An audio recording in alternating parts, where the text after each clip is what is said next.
Hey everybody, thanks for downloading this episode of the Black and Gold podcast brought to you by Moonshine Brewing Company. And we are reflecting on the Helene recovery efforts from a year ago. And we're so proud to be a part of the High Country. Beer highlight this week, the Overlook Oktoberfest Lager, Big C's favorite. Food highlight, the Crispy Rice Burger. Ooh, wild rice patty, lettuce, tomato, onion, pickles, grilled pepper dressing, and yes, it's a sandwich for Big C. Just got to make sure that Big C gets the message there. Rice patty or not, whether it's grain or flour, or whatever, it's still a sandwich. And update here, it sounds, this is from Tim Hardklotz. I'm sure Becky's the one that told him this because she's the one that pays attention to this stuff. Updated sound system at Kid Brewer Stadium. Charles, I'm sure you've heard this too because you're probably closer than Tim is. Hell's Bells sounding nice and clear from Kid Brewer Stadium are the reports. I don't know if that's true or not. Charles, any I I am too busy at that time of the day, and it's gotten cooler out, so my windows aren't open. I'm not on Tim's front porch. I'm hearing the sounds echo for those enjoying a afternoon moonshine practice. during work hours? Exactly. He is. I am not. Yeah. But I'm sure those bells sound great. Yeah. I hope they sound great. Yeah. We do too. Anyway, yeah, and we thank Moonshine for sponsoring the show.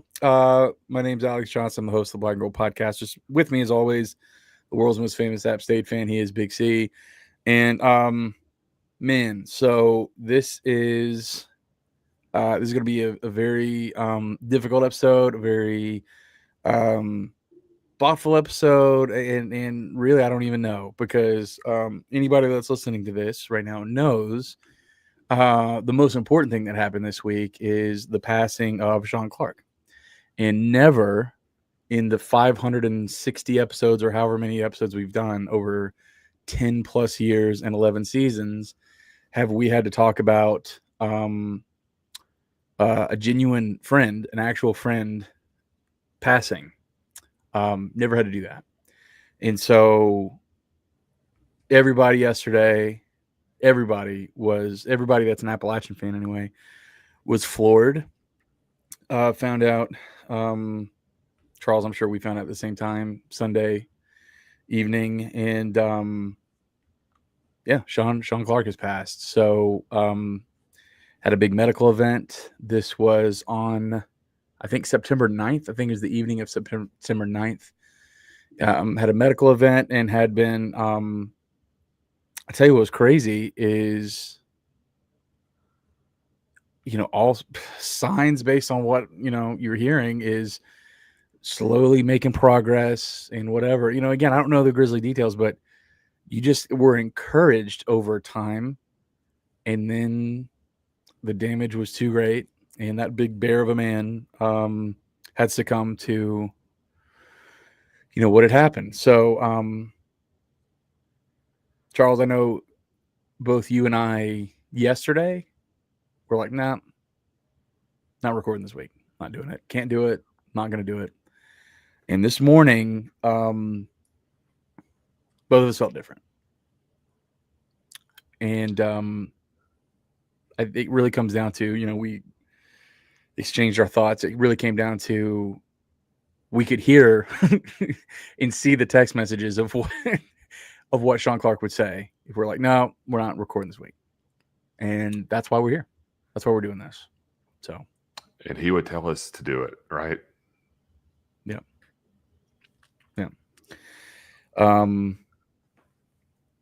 Even though we don't want to, I don't want to. I told my wife yesterday, there's no way. But we're doing it. And you really are inspired by so many stories, personal anecdotes, just memories of how he was. And I do think it's I don't know. It's something a little ironic that in cool. I don't know how we're playing Boise, and you and I were there in 2019, Charles, in December, when he talked about how his he knew what he wanted to do after a Boise State playoff game when you were what a little boy in the maybe not a little boy, but in the what'd you say, Statesville Mall? Yeah, Statesville Mall. I was, 13 years old, almost 14, and yeah, that was, we thought of everything, and we know we're going to be scattered here. There's going to be no flow to this. We're just going to kind of get out what we can while we can, and I remember when I was that age, like I've said before, an impressionable person, and the fact that this is happening before we play Boise, and remembering when he got hurt when he was in school, remembering how big of a deal it was that we lost him for on the playing field because he was good. He wasn't just he. You don't often get. It happens, but most of the stories nowadays of head coaches are they were a quarterback at a Division II school, and all of a sudden they went and studied the game like they're and they're crazy, and they became a quarterback's coach and an offensive coordinator and all that good stuff. Before Shawn Clark was our head coach and before he was a father, he was a really good football player too. Yeah. And I remember just watching him and all those other linemen, that great group. That's why those teams were good, is because that line was good. And then I think back to that recruiting banquet, AJ, where he was brought back, and they went down the line, and it kind of introduced people. He didn't need an introduction, and I know we've talked about this before. It's probably been several years, and somebody asked him, "Are you happy to be back?" I don't know how it went. I don't know who was emceeing it. You may remember that, and or if there was even an MC, but it may have been David Jackson at that point. I think it was David I Ware. think that was actually I think he had left. Yeah, actually very shortly after that first Camellia Bowl. But your point is, in that first week of February of 16, here comes Shawn Clark, and they asked him, "Are you glad to be back?"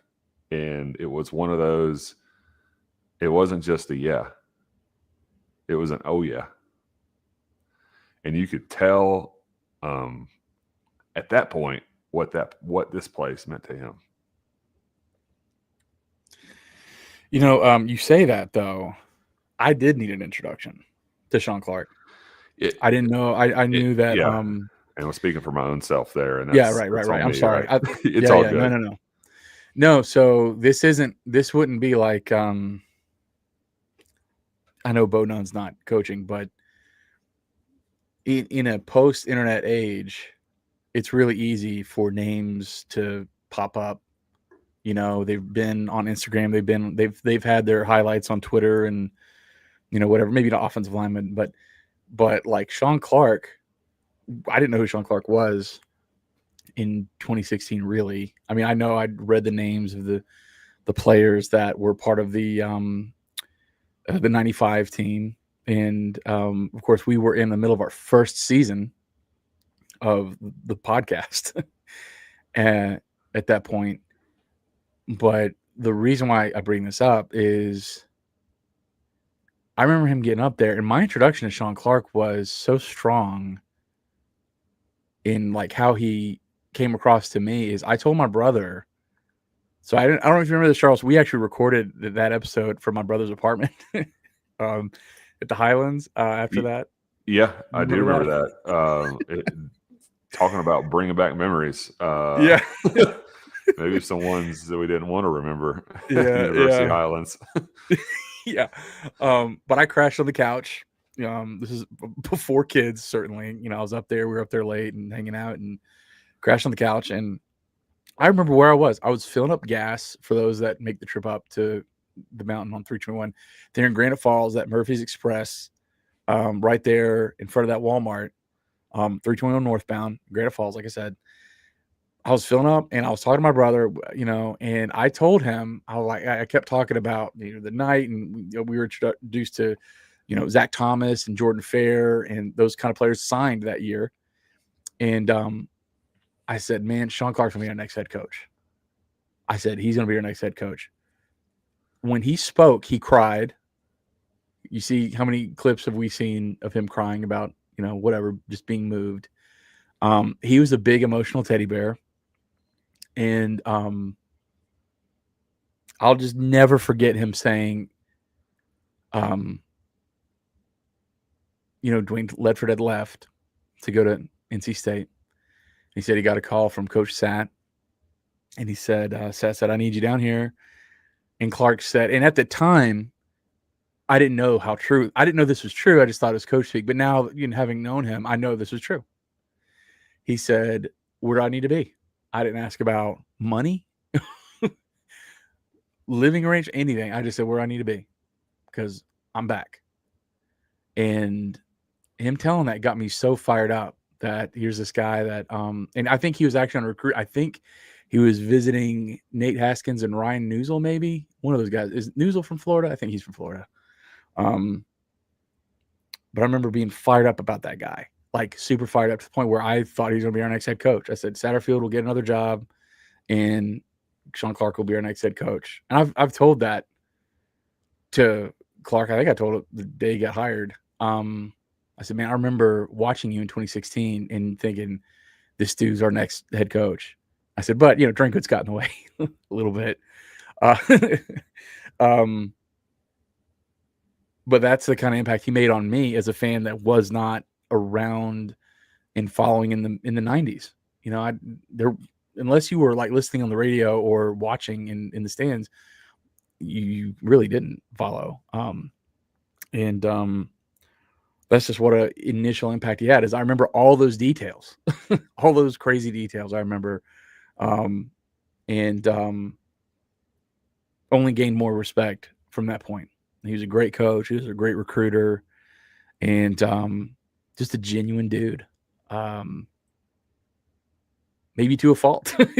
That's how, he just, all he wanted to do, Charles, and this is what I don't think people understand, is like in this profession, to be a really, truly elite cream of the crop head coach, you need to be kind of a little bit of a psychopath, and you need to have a crazy ego.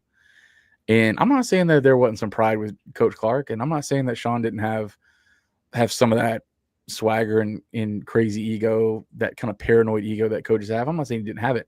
I'm saying all that guy wanted to do was be around his players and coach football. That's what he wanted to do. That's what he was great at. The glad handing and the peripheral stuff, that wasn't as important. It was being around his team, being around practices, being around the guys in the locker room, having guys hang out in his office, and that's where he was happy. When he wasn't with his family, he wanted to be, he wanted to mean to his players and family and friends what Coach Moore meant to his players and family and friends, and so he emulated that. He studied that, and he tried to duplicate that, but unfortunately, that in what he was studying, what he studied for was a Jerry Moore that was coaching on basically his last lifeline, so to speak, of coaching, like head coaching, because he had tried it in the Big 12 and was let go, and he was given a chance. Right, he was given a chance in a place he didn't know how to pronounce and didn't know where it was. And with no media coverage, fast forward, 35 years and 30 years, and there's more media coverage, but there still isn't at the same time. I mean, there certainly weren't podcasts. It wasn't the internet with recruiting sites and all of that. And you didn't have to do a lot of that when you were in the Southern Conference. You didn't have to do a lot of the money raising and all that. It was just about ball and being and coaching ball and being with family and studying the good book, right? Doing that, having that faith in yourself to do the right thing for people and lead them as they want to be led and as you feel like you need to lead them. Yeah. That's when it really it hit me yesterday. Seeing just the unbelievable volume of stories and anecdotes from other people and from backgrounds that surpassed mine. Like it was, from his playing days, early coaching days. I mean, I saw people from, you know, um, a Kent State person had mentioned something, and I realized that it was kind of the, I don't know, like it was a popular thing to say, like that's our Jerry Moore. Like there will never have another Jerry Moore. There will never be another Coach Moore, but he's as close as we're gonna get because he wants to be up here. He's like blah blah blah, and that's kind of a common thing that you would hear from people. And I just don't like, the whole like don't hire the person that's going to leave after you hire the person that's going to stay. I've said this repeatedly. I don't buy that. You hire who you think is going to be a great leader, and then that's all you can do. That's all I've ever wanted. But seeing all that, like when he made that comment in his press conference, like after the Boise State loss in '94, I realized this is what I want to do. I want to be a head coach. I want to make people feel better. I want to lead. I want to mold. I want to shape. I want to inspire and coach, young men in college. And I realized, like, man, he absolutely like mission accomplished. Like that's what he did.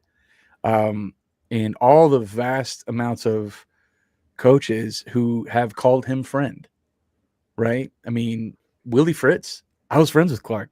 Yeah, we exchanged ideas. Like Willie Fritz, even Willie, and I'm sure that I'm sure that's true. I'm not saying it's not true, but like there are people all over, and like some of these press conferences,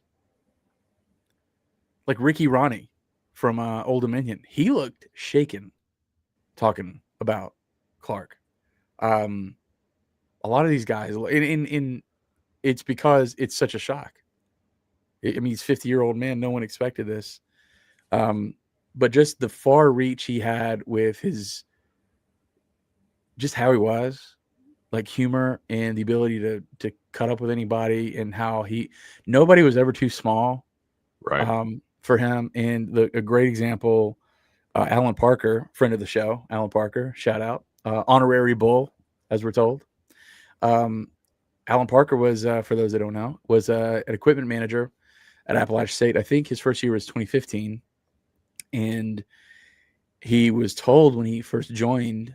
I'm kind of ripping off a post that Alan wrote in dedication to Shawn Clark, how the equipment guys were like, if you get through a season, I think what it was is if you get through a season and nobody says anything about you, you Nobody, were yeah, successful. and nobody knows your name. Kind of like Nobody knows your name. You were successful. You didn't get anybody's way. You didn't trip anybody up. Like you helped practice flow. There were no hiccups. That's good. And he said when Clark got there, it was the opposite. Like chop it up with Alan, knew who Alan was, knew what his major was, knew what he wanted to do with his life. And man, that's how he was. That's just a microcosm. Right? That's just who's one example yeah, of that old cliche of, it's kind of an offensive lineman. It's cliche. If nobody knows your name, then you did a good job. yeah. But that just wasn't who he was. He wanted to know about you and what was important to you, um, and I think what you said about nobody was too small. I mean, that's Mm-hmm. that's clear as day, because everybody else, and countless folks, yesterday was the Monday. Let's say Monday was social media reflection day, Yeah. and I'm not sure obviously we follow the accounts, right, that are people who love Appalachian. And so that's the majority of what we're looking at. And so even the accounts you don't even realize you don't follow. Yeah. And you switch over to the For You tab or something on X, and you're like, man, or on Facebook or whatever it may be, and you're like, it's like, I can't. It hurts so much to look, but you couldn't stop looking. Yeah. That was my problem yesterday. Honestly, I should have just put it away. It made me so sad yesterday. Anyway. We sat there, and I told myself yesterday several times, put the phone down. And then a minute later, I was looking at it again because I wanted to make sure I heard, or what I experienced with him was the same that everybody else did, and it was. And yeah, and you knew it was, and you wanted more of it, Yes. and man, I tell you, it is we've said it on here before. I've said it in life. I don't know if I've said it on the podcast. Who knows all what I've said, but like the worst thing in the world is when a young person dies. That's the worst thing in the world when a young person dies. And Shawn Clark was a young man. You know, my grandmother is 90, and I love my grandmother. I don't want my grandmother to die. But if my grandmother were to pass, when she does pass, it won't be tragic when she passes. I'll be sad. I'll be very sad, but it won't be tragic. Right. She has lived a great life. She's had all grandkids, great grandkids. I've given her 3 of her great grandkids. My sister's given 3 more. My brother gave 2 more. She's got a lot of great grandkids and grandkids. She's lived a great life, but it won't be tragic when she passes. It's tragic when a young person passes. Coach Clark had so much more to give other players, and yeah. Here's a fun story, probably made for podcast and a little bit lighter, I guess. Yes, please be. I don't know what year this was, but he was certainly our head coach. So 21, 22, but it was a baseball game Saturday. It was a nice day. We're out there on the perch watching baseball, and some people who are new to the program, the football program. I can't remember this lady's name. She was here for like a year or two, but she was one of the like recruiting specialists, recruiting coordinators. Oh yeah, you know how that trend has now yeah. turned into general manager to an extent. And just chopping it up with her, and I was like, look, I know you've been a lot of different places, but it's different here. And first time I met this girl, and she goes, everybody says that. It's different at their place. Yeah. I said, okay, I'm going to prove it to you here in about an hour. She's like, really? How? I said, your boss is coming over here. She's like, no, he's not. I said, okay. Okay, we'll find out. Sure enough, who pulls around? Pulls around to the backside of the baseball stadium. Coach Clark. Too cheap to pay for tickets. Right, exactly. That's what it's all about. And he hangs out for a little bit, and she was still there, and I said, is it different here? She said, yeah, this don't happen anywhere else. Not that I've been. And that right there, that is, that's something I it's just, it's something I'll remember always about him. Like that's just the kind of person he was. He, at some point, I think this was after the 22 season, if it makes sense. He got a jury summons, and it was like in August or whatever. Yeah. And well, he's not doing anything. It was a big deal. I was like, yeah, what you got? What you doing? He's like, I don't mind doing it. And he's like, all right. I mean, I can get you out of it. Yeah, you don't have to do it. I'm sure we can get somebody to get you out of this. He's like, but he was, he did criminal justice. He's, he was interested in that. He did that in college. He's like, just kick me to January. I was like, all right, we'll see you in January, coach. And season wasn't great. But he comes in the courtroom. He gets called, of course, right? You got a group of people, 12 people get called up. I'm sitting there. I'm like, you got to be kidding me, right? And I had nothing to do with it. This wasn't some funny joke. Somebody else called out his name. And judge looked at him and goes, Coach, you couldn't find anybody to get you out of this? And he goes, when you go 6-6, you got to do the jury duty. And I honestly, I don't know if like more than 7 people in the room knew who he was. It was because it doesn't look like, it doesn't have this, he's a big, he is who he is. He knew what he was. But it didn't come across as just like some pompous, you know what I mean? Like, hey, what am I doing here? He was happy to do it, had fun with it. They let him go, and he was good. Oh, that's so funny. He God, there was really never, you know, and to be fair, like I'm sure in practices and there are moments when it gets serious, he got serious, but like that's the thing, like never taking yourself so seriously, and that's to me what is the most like him and Coach Moore is Coach Moore is always ready to cut up and just be light and jovial, not goofy, but just lighthearted and just happy to be around people, and that's exactly how Coach was. And that's a great. You've told me that story when it happened. It's, it's a good one. I don't know if I um, got it on here though, but that was yeah, good. it's a great Yeah, story. it's like you gotta be kidding me. Go six. Did you see like Drinkwit saying that? Like, No, oh Lord. Drinkwitz is still driving around Boone looking for the courthouse. Yeah, that's right. Stick boy. Yeah, Um, let's so obviously we're gonna have in the show we're gonna jump in the satchel. Satchel's a little light. It's okay with me. We're gonna be talking more about Shawn Clark stuff, but in show must go on fashion here. Oh, and I should say this. This is important. So at some point we are gonna have an episode dedicated to like Shawn Clark's memory and just stories. It's not gonna be it's gonna be fun. And the issue is a lot of the people that knew him and loved him and were friends with him and all that good stuff, this is the time where they have the least amount of time. And they're still raw and sad and all that good stuff too. So there was no way for us to put together like this. Let's all just spend an hour, hour and a half just telling stories about Shawn Clark. There's no way to do that in such a short turnaround and have a preview episode. There just wasn't a way. But that is our plan. I don't know when exactly that's going to happen. I don't know who is exactly going to be involved. I have an idea of who we want to try to make that initially happen, but that's going to happen. Um, you know, when somebody of this stature, with this history, and also just honestly just close to us, Charles, that we're going to honor him somehow, and there's a lot of great stories to be told about that character that was Shawn Clark.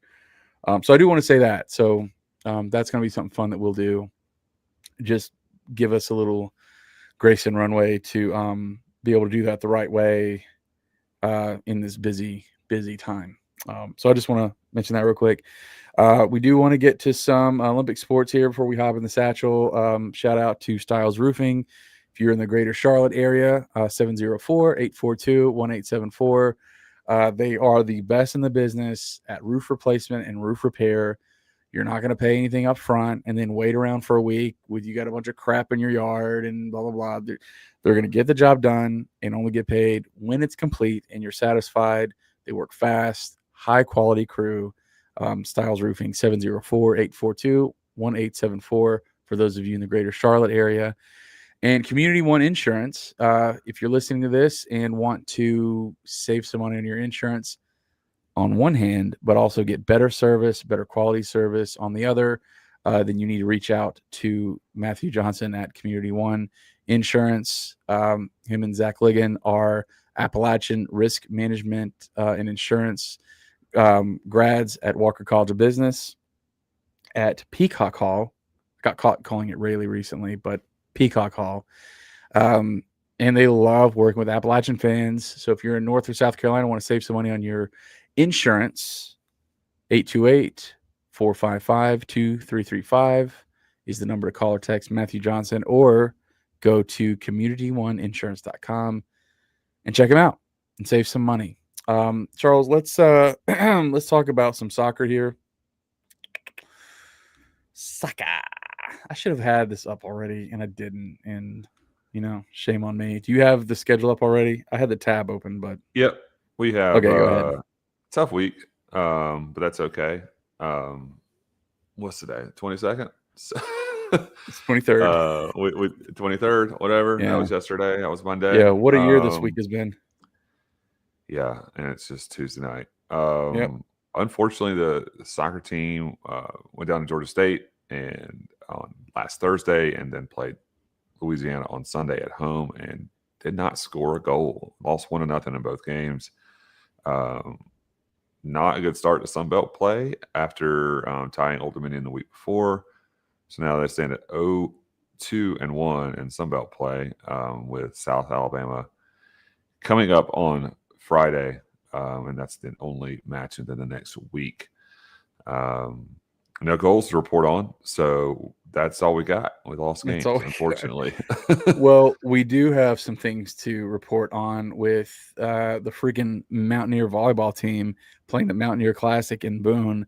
And holy cow, 9-2 overall with a sweep in the Mountaineer Classic of the Duke Blue Devils on a Friday night, and Davidson on a Sunday afternoon. Charles 3-1 in both games, both matches, and this team, Charles, they're out for blood, and I have no idea. I don't even care like the historical the prowess of the Duke volleyball team, but you got an ACC team in your home court and you take them 3-1, and same with former rival Davidson.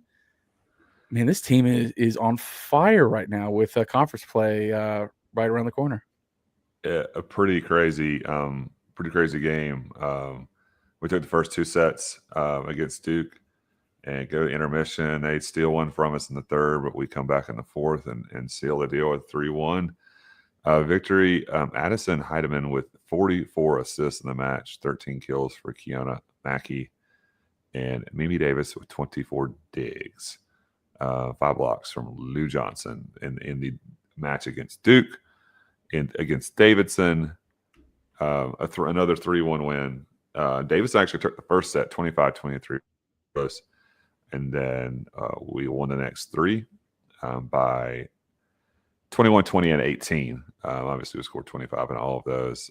Addison Heidemann with 38 assists in that one. Allie Morris with 12 kills. Mimi Davis 24 digs, and 9 blocks from Maya Winterhoff. That is that's a game right there. So 9-2. Coming up next is a huge tilt with James Madison this weekend, Friday and Saturday, 6:00 and 2:00 in Boone. Get on When's out the last there. time? Go ahead. When's the last time you went to a volleyball game? It has been too long. I did not see any with Sarah Noble, but I have been. Those Friday They got games. some juice, right? They got juice right Yeah. now. That's what I'm saying. Like it's getting me kind of fired up. Like it's like, hey, I got they're rocking and rolling. like I should go on Friday because what we don't have a game, right? I should have gone last Friday, but I was coming back from Raleigh and got back late. Got the fall festival at the elementary school on Friday. It's just always a little bit of something, you know. Always a little bit of something. Always a little bit of something, and then on Saturday I should be able to make it happen, but I'm sure I'll have something to do or something that will come up, but it needs to happen. Well, if you don't, then the world's most famous App State fan title might go to Weston Scambler. You never know, so you need to be careful how you approach this. Look, nobody can say anything to either one of us. We have kids under the age of 10, so I don't care. That's an excuse for us to get out of anything. But yeah, I am genuinely, my goofiness aside, I'm pretty psyched that this team's playing so well. That's pretty awesome. Yeah, I mean, this says a lot about Coach Sutton. I mean, yeah, hired late in the year, knows the game and has a good roster, and they're beating people, and that's awesome. Yeah. So yeah, field hockey. Go ahead, Charles. I'm reading right in here. Field hockey against Ohio on Friday. These were both home matches. Ohio on Friday, Vermont on Sunday. 5-3 win and a 7-1 win. So pretty dominating. A good win in the MAC against Ohio. That's a big one.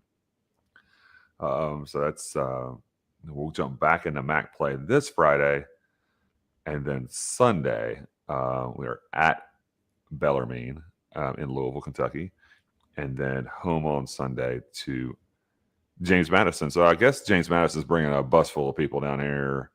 Volleyball players. I don't know. I don't know what their field hockey team is doing on Saturday if they're playing or Friday if they're playing, but it seems like we're playing James Madison at home and a bunch of women's sports. And that's a 1:00 start for that for that match. Hey, action. Gotta love some action. Um, we don't have a special guest today. We're lucky we're recording now, honestly. But still, even though we don't have a special guest, we do have special guest sponsor, and it's a great sponsor. Mountaineer Mania, downtown Boone, 497 West King Street. If you don't know where Mountaineer Mania is, I don't know. I don't know what to tell you. They have uh, those Nike team authentic jerseys that are awesome, very very high quality. These are not some cheesy like print on like polyester shirt jerseys. These are jerseys and they look and feel great. They have black, gold, and white with the stripes. It's pretty cool. And all really any fan equipment you need. You need a hoodie, you need a pullover, you need a nice polo, you need a t-shirt, a blanket, tailgating equipment, hats, whatever it is, they got it. It's an awesome looking store, great equipment. Go check them out. Mountaineer Mania, downtown Boone. And when you do this, when you go purchase products at Mountaineer Mania, a portion of the proceeds goes back to Appalachian State Sports. It just does. That's how it works. And I always like shouting this out, especially so close to the 1 year anniversary of Helene hitting Boone. Um, they gave $130,000 from that Mountain Strong apparel campaign to disaster relief to Appalachian State. I mean, this is an Appalachian State business. Well, not literally. I think you know what I mean, but it is. It's an App State business. It's a Boom business. It is here for the community, 100%. 100%. No doubt about that. And it's coming up on 1 year. Remembrance. I don't want to call it anniversary. Anniversaries sound like a celebration. But it was the 27th, wasn't it? Wasn't it? Didn't that hit on the 27th? Yeah, that was that Friday. Yeah. And so yeah, that would be Saturday. What's Caden Salter up to these days? Charles, what's he doing? What's he? He got what replaced. The duck is he doing? He got replaced. Did you know that? Yeah, that's why I asked. Yeah, just need to know. But yeah, he's a bum. A lot of crazy things on our hearts this week. I know. Chip Buckwell pointed that out. He's like, "Can we just skip to October at this point?" Yeah, this is 2 years in a row. The end of September has not been fun. So yeah, that's exactly right. Now I know we don't have a Boise guest, but I do want to at least. I don't even know how many football questions we have in the satchel, but I do want to at least bring up the game this weekend. Obviously, we know what we're up to. We're coming off of a bye. It's evolved up there. We don't know who's going to start or whatever. We don't I know that in the press conference, Loggins had said that he would have more answers about the health one's knee this week. I don't know if I buy that totally. I think he knows, but whatever. Yeah, I think I would be surprised. I mean, there's probably going to be like a guy or two who can't play, but I don't believe that we're in a situation. I would imagine that AJ Swann's playing. AJ Swann's going to play. Yeah, I was actually forgetting his name for a minute, and that's awful. It's okay. We get all the grace in the world for this episode, Charles. Whatever. I hope. Yeah, I mean, Idaho State this weekend. Yeah, the in the Kibby Dome, right? Yeah, that's right. Yeah, that's what we're doing. We're heading that way.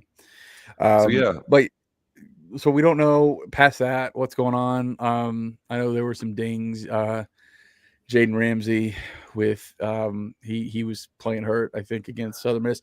Hopefully, a week off to heal up and do get some treatment, get some practice, and everything else will help us because I mean it's just been very. I had somebody who was it I was talking to. I think it was Graham Fisher.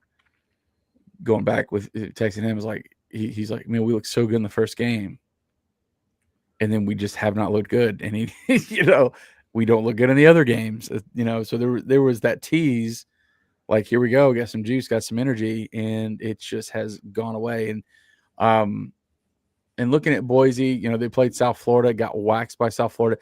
Now that game is a little misleading, a little bit, because that was actually a pretty competitive game going into the fourth quarter. I don't think that really didn't get out of hand for Boise until I think later. Um, Now the next two teams they played aren't like Eastern Washington FCS school. That game went the way it needed to go. Air Force doesn't look like they're good. And they gave up 37 points to Air Force. I don't really know past what to make of Boise State. They've lost a ton of great players. Uh, they have a certain running back that is playing in the NFL that made a little bit of noise last year. That they have to replace. So Charles, I don't know. Do you have any insight one way or the other on Boise besides their schedule? Um, if I was a smart man, I would have looked last week, but didn't. And now that's put us in a position where we feel like we're trying to catch up. But That's great. you look at the three teams they played. South Florida probably the best peer. I know that the Air Force is a Mountain West game. They got ahead up 21-7 and just kind of like they alternated scores for the rest of the game. They kind of cruised. Their running back had a great game against Air Force. He had like 170 some yards, if I'm not mistaken. Didn't have a lot of carries. I think he had 4 touchdowns. But he didn't have a lot of carries in the first 2 games. So I don't know if he was coming off an injury or somebody who just happened to take advantage of the situation or what that entailed. I saw an article about how Boise was concerned about their secondary, which would obviously bode well for us, I would believe, at this point in time. So that's something that to be on the lookout for.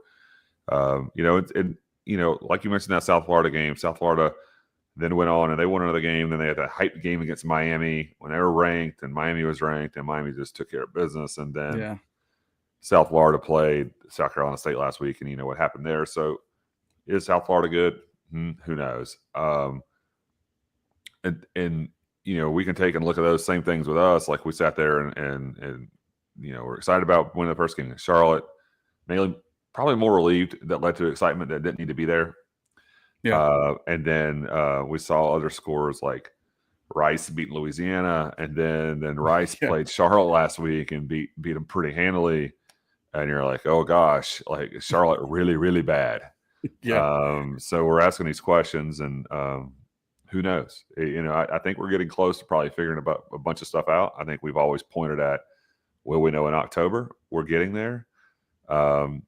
I was a little surprised to say this, to see that Boise was a 17.5-point favorite. I do know the travel matters. That's us playing west of the Mississippi has always been a thing. Obviously we birthed that curse of Texas A&M, but it's still New Mexico State and some Idaho games and all that. But, Boise is probably more consistent than Texas A&M ever has wished they hoped they could be.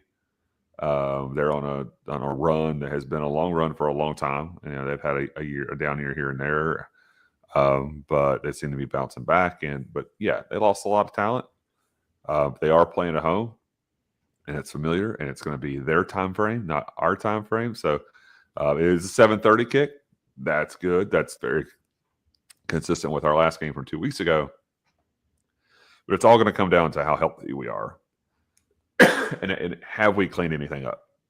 Yeah. If we haven't cleaned anything up, then that leads to a 17-point kind of game. But if we fix something, then that makes it a little bit different. Do you think we're a good football team? Not yet. Yeah, I don't think we're good. Not through last week. Not through Southern Miss. Yeah, I think we played a Southern Miss team that's probably a marginally good Southern Miss team. Maybe they're really good for a Sun Belt team. I don't know. I don't think we're good. And I think that,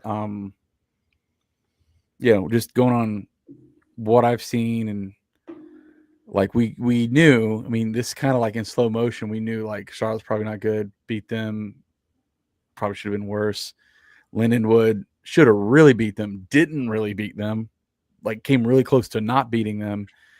And then Southern Miss, whether you want to say, and we did say this because it's true, it just got sloppy because we shot ourselves in the foot. Yes, but good teams don't shoot themselves in the foot. big teams, good teams don't turn the ball over like they do in the red. Like that's part of what makes a good team a good team. It's not, you can't just remove all the bad stuff you do and say, well, if we didn't do all the bad stuff, we'd be good. Well, you did the bad stuff though. So Right. And Louisiana Tech last week beat Southern Miss by 10 at home. And they were 3.5 point favorites. So that kind of, you're like, well, if that, is Southern Miss something, or do we just give it to them? It's going to be and a road weird games are conference. hard. So Yeah, I was like, I don't know if we're going to sit here and say like, are we good? Are we bad? Or can we compete? Like I think there's going to be a lot of teams that are evolving throughout the month of October and November, and we for really sure. won't know who has the best chance to win this conference. Um, Coastal looked horrendous for 3 weeks, and then they beat South Alabama 18 in Mobile. Arkansas State was considered a bowl team, maybe a contender in the West, and they get beat by Kennesaw State on the road. Like that can't happen. No, can't be doing that. Marshall, pulls a rabbit out of the hat and goes on the road and wins. Even at Middle Tennessee State, last week. Louisiana went to Eastern Michigan of all places. Come on. And they lose. Louisiana's in trouble. James Madison is the most consistent looking team, and they still don't look like unbeatable by any stretch of the imagination. So there's a lot. There's a lot that's going to unfold. Georgia State looks awful. Say what? Georgia State looks awful. Yeah. Vandy put a 70 spot on them. So It's almost like when you take all of the good players out of a conference, the conference isn't as good. Isn't that crazy how that works? Like you take all of the cream of the crop and just take them out, and they go somewhere else that the conference not as good. And the Sun Belt was eaten up by more than any other conference in the non-autonomy G6, G5, whatever you want to call it, by starters leaving. What was it? 0 first or second teamers? 0. Yep. They're all gone. They're all gone. Playmakers right. gone. All of them. Graduation, portal, you name it. Portal, yeah. Yeah, man, I just, call a spade a spade. I take care of the freaking football, and, in fairness, and I always do this to myself, sometimes I just want to say, yeah, we're not good, let's move on. But in fairness, I do think that our offensive line wasn't playing terrible. They weren't playing awful. They really, when Jaden Ramsey came out, and we had our other right tackle got taken out. When we had to put youth on the line, it was Andy bar the door, because Noah Gillen had no time to do anything, to turn around twice. That made things look worse. I'll admit that. But yeah, until I see us play better, and before the season we were like, this bye week's going to come at a great. It's great going, getting a bye week, and it is. Like if you were to say, all right, we're going to Southern Miss. That's a road trip, crossing time zones. That's 700 miles away or whatever it is. Coming back, we're gonna go. You do want to put a bye week in there, and it's true. But even so, man, it's tough. It's tough traveling. It's tough. Road games are tough. So protect the ball. Good line of scrimmage play, and I think we'll be competitive. But man, we just haven't taken care of the ball. So. Got to do it. Number one. It's the number one key, especially if you're going to try to win on the road. You can't give it away. Yeah, and we've done a lot of it. The hashtag BGP Mail Satchel is sponsored by Blue Deer Cookies, downtown Boone, downtown Blowing Rock, and West Jefferson. And they have the best coffee bar in the high country. Whoops, sorry about that. The best coffee bar in the high country, great drinks, hot and cold, tasty ice cream, and the best cookies you will ever eat. It's a great place to hang out, great place to grab a quick bite or a nice dessert after dinner. So go check them out. And the winner of whoever submits the best question in the mail satchel will get a Blue Deer cookie to get, a Blue Deer card to get an ice cream sandwich. It's very, very tasty. And tonight, it might be just process of elimination. Who has not received a sticker already or a cookie already and has asked a question? Yeah, there you go. That's right. Okay, let me jump in here to the Twitters. All right. BGP Mail Satchel. There are new submissions, so I'm going to go actually to the profile because this hashtag keeps messing up. Now I'm just convinced people need to just reply to the post because of all this nonsense. You might have to All retweet right. it throughout the day. Yeah. All right. Jason Hutchins. And this is like when at Blue Deer Cookies, when they run out of ice cream and you have to scrape it from the bottom of the barrel. This is that question right here. How do you think Boise came up with their blue? Did they mix a Smurf in a Dookie Devil to get the Bronco blue out of it? I don't Uh, understand. I don't know how he got it. I actually didn't look this up. I actually saw the question earlier after he posted it, and I was like, I've never thought about that. I've never thought about how they became blue. But then again, had a lot of colors because there's only one thing we know. Like we know how Petty blue became, right? A color for NASCAR, like Richard Petty. I don't know how why blue and orange. It's very similar colors to my Denver Broncos. Back in the day, back in those days, a little more Oh, about back. Okay. Yeah. it Back was in the those days Orange for sure. Crush. Yeah. Do you prefer that, by the way? Would you like Oh them to yeah. go back to that? I mean, the Broncos won 2 Super Bowls in that uniform, but man, they are still wearing that uniform. Like, let's The update it a Buccaneers little, and the but Broncos need to go back. yes, I agree. Bucks look great in the creamsicles. Yeah. It looks classic, you know? Hmm. I mean, you're not going to get that. This is actually an email. We got an email from in the mail satchel, bgpmailsatchel@gmail.com. This is from Cody Hamby from Seattle, Washington. He's a very loyal listener, so shout out and thank you. Seriously, and I don't just say that in passing. For those that are just loyal listeners that we see their names pop up all the time, thank you. Thank you for listening. AJ and Big C, looking forward to cheering on the Black and Gold in Boise this weekend. Oh, yeah, he'll be going. Okay, that's cool. Go Apps. It's going to be spud-tacular. It's a potato joke, Charles. Yeah. Special shout out to the to the question segment sponsor for this week. Blue Deer is greater than Blue Turf. Both App State and Boise State programs have built reputations on winning big games on big stages. What do you think this game will say about where App State stands in the national conversation? Ooh, so this is like a brand thing. Yeah, that's a that is a good question. And that's the buildup, right? That was the idea when the series was scheduled. When they announced the kickoff time, it was about two big brands on the big stage or something at nighttime. FS1, it's a national, it's not ESPN Plus, it's not ESPNU.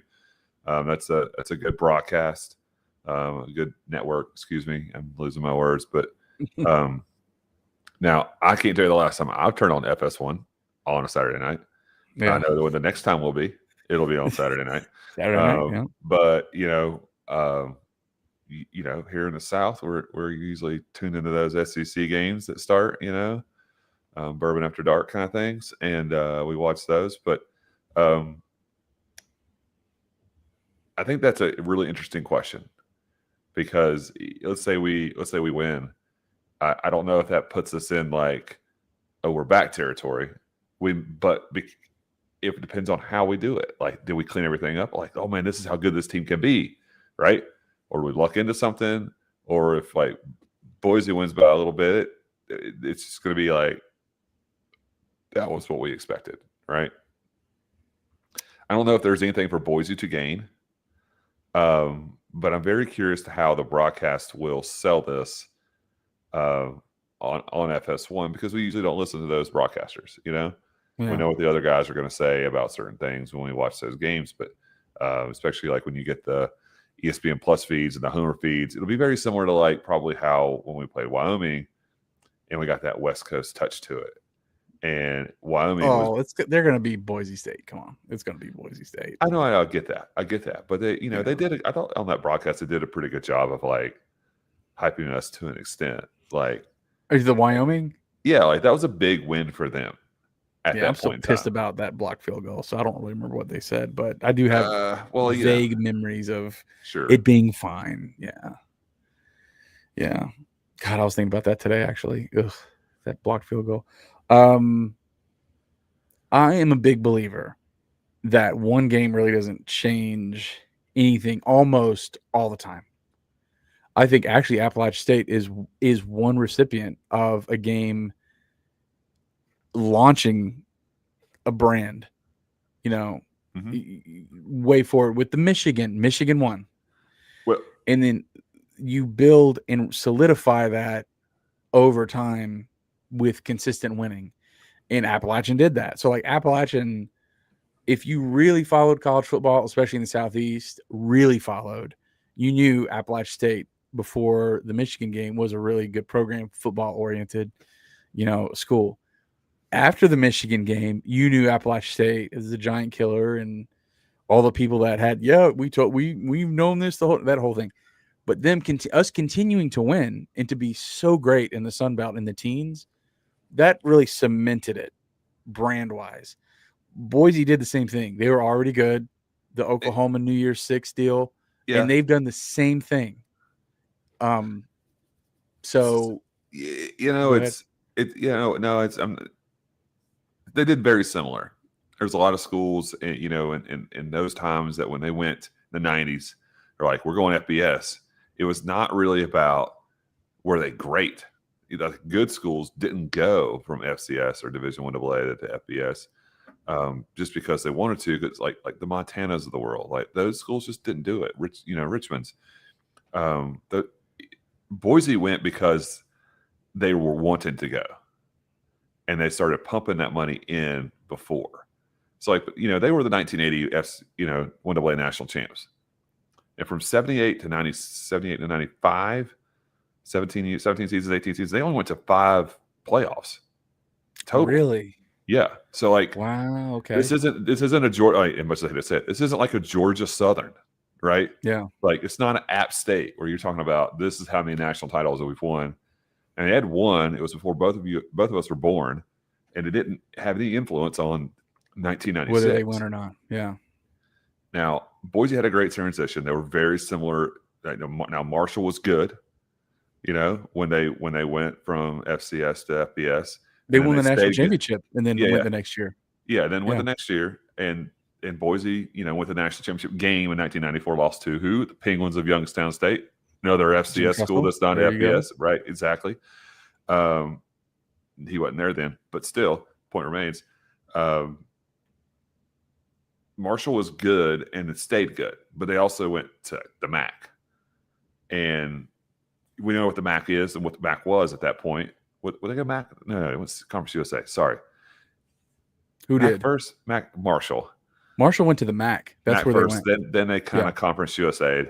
But the MAC was not this like powerhouse. It was just like, we're an FBS league, probably miscast in this division. And so they were good. And then Marshall had some success and then tailed off. Boise's really accelerated once they got there. Like that 2006 Fiesta Bowl was like, that was their jumping off point. I know they won conference championships, but that was their like welcome. That put them on the map. Yeah, that was the welcome to the stage moment. Yeah, and then all of a sudden it was like, if it gets to be late October and Boise State's 7-0 and 8-0, like we got to get them ranked, right? And that's kind of how it's been. So, and they were really, I don't know, like I don't have my history books open, so like, if I'm forgetting something, that's fine. But I don't really recall at the time of the Fiesta Bowl and the Statue of Liberty or whatever, I don't really remember there being another kind of sexy G5 brand, that's kind of, they are unique. The blue and orange combo is like, it's stark. They're kind of West Coast, kind of out there. They had the big moment. There's not really another in that era, kind of a spoiler of like, that's the good G5 team that's kind of like the monkey in the wrench kind of deal. For now, you could say there are plenty of not plenty, but there are spoiler brands out there that any given moment can kind of bite the big boys a little bit. So the thing is like there were some of those teams, but we don't think about them because they're now in quote unquote power conferences. So would you consider TCU? Yeah, that's a good point. Yep. Would you consider, this is going to sound bad, like Virginia Tech at that point, Big East, like Beamer time? I don't know. Miami was in that league at the same time. Wasn't Miami in the Big East with Virginia Tech in the 90s? Yeah. I don't know if that's I hear what you're saying though. I hear what you're saying. Like Big East clearly wasn't like ACC or SEC at the time. In I yeah. 2006, Rutgers was 5-0. BYU was 9-2. Hawaii was 10-2. Hawaii, they were kind of that sexy, kind of like pretty good, you know. Mhm. I Wake remember, Forest what was was it? 10-2. Who was? Wake Forest was 10-2. Yeah, that's crazy. What uh but I remember Boise like in the teens, like there was this huge hype of them playing didn't they play like a peach I'm sorry, a Chick-fil-A kickoff like against Georgia in Atlanta? Like Boise did. Um I think that's true. That was like 10 I or had to 15 years ago. I had to double check that. Like they used to be, Boise was like They had like the Nike hookup. They had like crazy wild uniforms. They had the chrome helmets, they and they had had the moments. the big Yeah. decals and all that. Yeah, and they were like their brand equity like I've always said this, like Appalachian State's brand is like an A on your term paper. Our bank account's like a D minus, right? Boise is the same deal. Like I'm sure they have more resources, or I mean, I don't know. I don't know the details of Boise, but there's no way that Boise they were. I remember hyping they hyped up on ESPN like an opening game between Oregon and Boise, and like maybe like hardcore football people are like, yeah, like brand wise that's cool, but they're really not on the same field. But brand wise, like you're kind of like, yeah, Boise and Oregon, yeah, that makes sense. But they were never in the Pac-12 or the Right. Big Ten or whatever.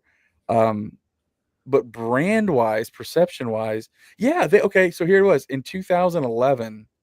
Yes, Boise opened playing, I think, in Atlanta against Georgia, who was ranked 19th in the country, and they beat them 35-21. That was a Wow. 2011. Look at 2011. Yeah. And they went 11-1 that season with one loss to TCU by 1 point at home. Against the Kellen Moore. Those are Kellen Moore teams. And then they played in the Mako Bowl. They opened the season beating Georgia on the road. Lost one game to TCU and played in the Mako Bowl. Wow. Is Mako even a thing still now?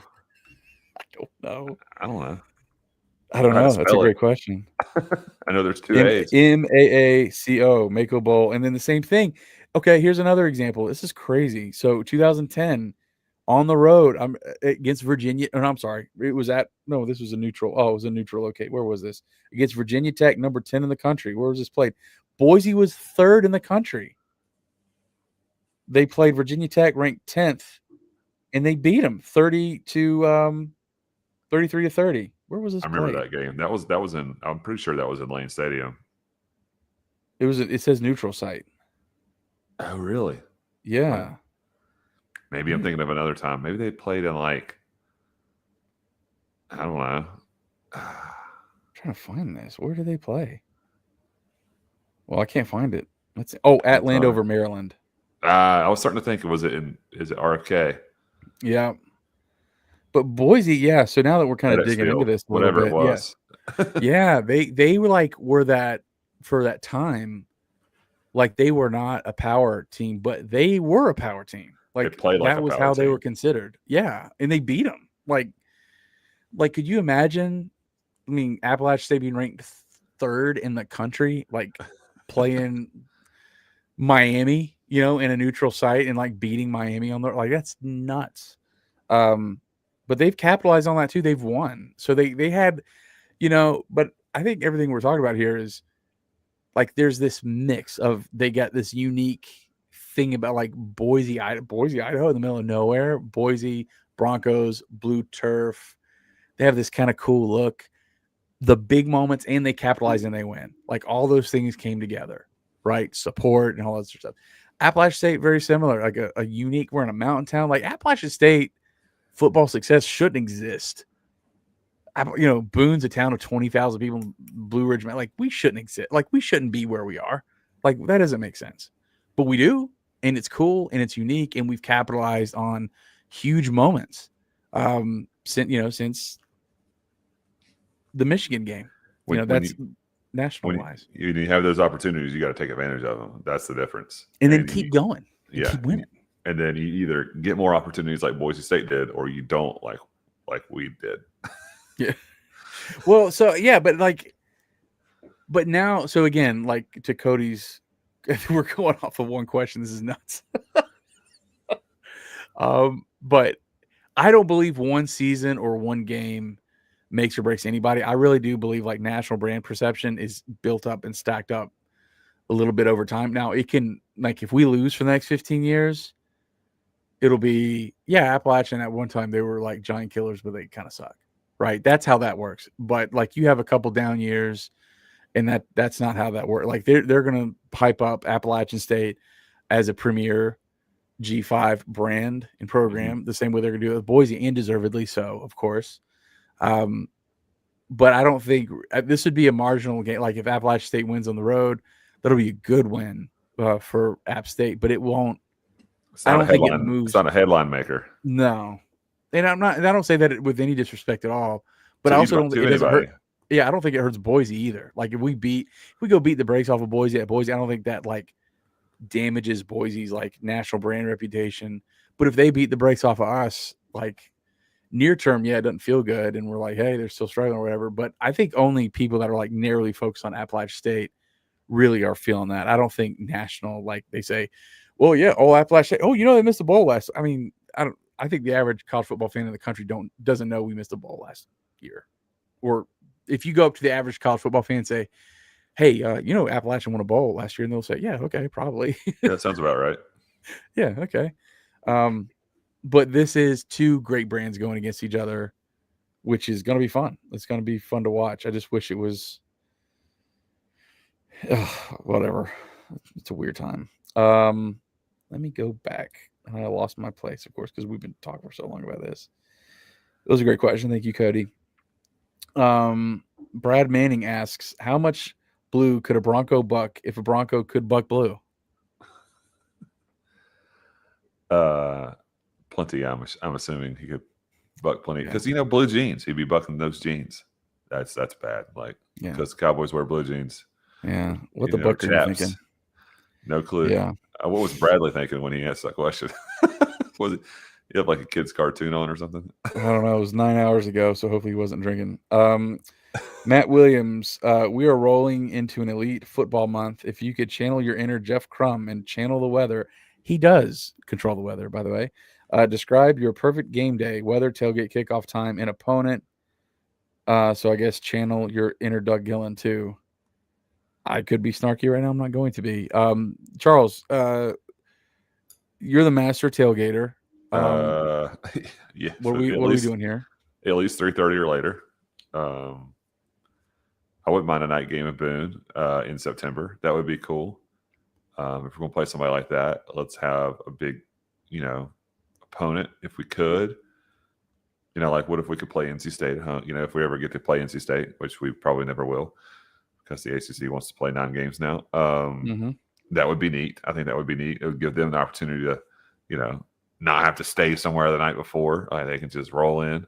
Probably would anyway. But yeah, I think that would be neat if we could get like a 6 o'clock NC State app kickoff. 75 degrees, no rain, or maybe a little Ooh, rain. really? Maybe a little rain. Hmm. Or people would say, no, let's play so and so in the snow. Like there's no in between here, right?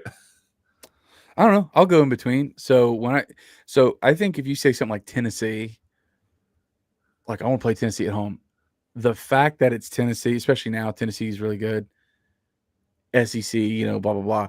That almost becomes like kind of a circus in and of itself. Like when Miami came here, we were like vibrating about like an ACC team, Miami national championship winning program coming to Boone. Like that in and of itself was like hype. Forget the fact that it's just a solid brand, a solid, what I'm saying? Like it like became an outgrowth. So yeah, Notre Dame and Boone, like, that's fine. I'm not even saying I would object to that. But how about this? I'm going late October, 6 o'clock kick. It's 47 degrees, no wind, overcast. Virginia Tech. All right, did I say Virginia Tech already? Virginia Tech. Virginia Tech. Um, You didn't say Virginia Tech, but you're talking about Tennessee. You well, talking about I'm saying like I think Virginia Tech would bring that. Oh, that's cool. It's like a brand, but Virginia Tech's not Tennessee. They would bring a ton of fans. It would be lively. Um, I'm going with that. I don't want any rain. Like the overcast, 45 degrees, no wind. That's what I want. A so you light want breeze. you I want do a want a little light breeze. you want a Blue Ridge Mountain night. That's what I want. That's exactly what I want. I don't want 75 degrees. All due respect. I don't want. Yeah, I want in the 40s with light wind. I want a solid hoodie weather, not ridiculous. Like I don't want dipping in 30s. I don't want this 20-mile-an-hour gusts or more. Give me solid 45 degrees, overcast, 6 o'clock kick. It'll be dark. You know, the Lights will lights will be already be on. on. Yeah, Lights are already gonna be on at kick. By the time 7 o'clock rolls around, it's gonna be dark. That's what I want. That's the matchup. that would be fun too. Yeah. Thank you. Uh this is from the notorious Near. We had 0 preseason All Sun Belt first team selections after seeing 3 games, having to take a shot in the dark. Who do we think has the most potential to make it on the first team list after the season's over? I think it's Jaden Barnes. To me, and Rashad Dubinion, I get scared saying that because like I feel like after I say that he'll get hurt. Dubinion's an easy choice, but I think Jaden Barnes right now is a dude's a play. I don't see him really slowing down. I mean, whoever's throwing him the ball, I think he's out there making plays. What do you think? I think they both have a really good chance, assuming health. But Dominion certainly plays a position that would, with his load currently at where it is, that he's more likely because of contact to get hurt because he gets tackled more. You know, I Yeah. think that's pretty fair. But it certainly could be Jaden Barnes. Like I wouldn't be surprised one bit. But if people start rolling coverage to him and kind of bracketing him, then that's going to keep Don Stroman, who was already selected as a second teamer, available for these go routes. And as long as you finish in the paint, then he could be one of those guys too. Yeah. And does our offense evolve? Are we going to continue throwing like 350? What are we? 357 a game right now over 3 games. We're going to throw 357 yards passing a game. Is that who we are now? And if that keeps God, I up, hope then not. someone has to on that offense become that. Yeah. Because when you consider like who's behind us, like I mean, as of right now, Southern Miss is second in the league in passing, and they're at 273. Like you're almost 86 yards. How are you going to let if AJ Swan plays all 12 games? Are you going to let AJ Swan throw for 3,500 yards and like 28 touchdowns and him not be a first team quarterback? That's going to be hard. Yeah, it's going to be hard. We'll have to get there first. Have you seen Mekhi Jackson's stats this year? Yeah, I was looking for him. I was looking for him really hard. Yeah.